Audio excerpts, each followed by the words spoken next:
আমরা আজকের এই কার্যক্রম আমাদের বিতরণ আজকে উদ্বোধন হলো। এটি মাসব্যাপী ইনশাল্লাহ আমাদের এটি চলমান থাকবে। আমরা আজকে কিছু অসহায় ভাইদেরকে কম্বল বিতরণের মাধ্যমে আমাদের কার্যক্রম শুরু করতে পেরেছি। এই জন্য রব্বুল আলমিনের দরবারে আমরা শুকরিয়া আদায় করছি আলহামদুলিল্লাহ। এবং এই কার্যক্রমের সাথে পুরো উত্তরাবাসী এবং দেশবাসীকে আহ্বান করছি।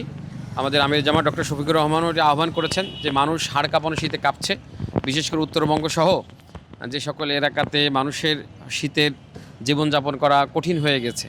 সকলের পাশে, সকল ধর্ম বর্ণ নির্বিশেষে সবাইকে আমরা আহ্বান করছি তাদের পাশে দাঁড়ানোর জন্য, এই অসহায় মানুষদের পাশে দাঁড়ানোর জন্য, যেন তাদেরকে আমাদের এই যে ছোট্ট একটা উপহার এটি আমরা তাদের কাছে পৌঁছায় দিতে পারি। এবং সকল দেশবাসীকে, বিশেষ করে উত্তরবাসীকে আমরা আহ্বান করব আপনারা আমাদের এই ভাইদের পাশে, যারা অসহায় তাদের পাশে এসে দাঁড়াবেন এবং আমাদের এই কর্মসূচিতে আপনারা অংশগ্রহণ করবেন। এই উদাত্ত আহ্বান জানিয়ে আমার কথা শেষ করছি।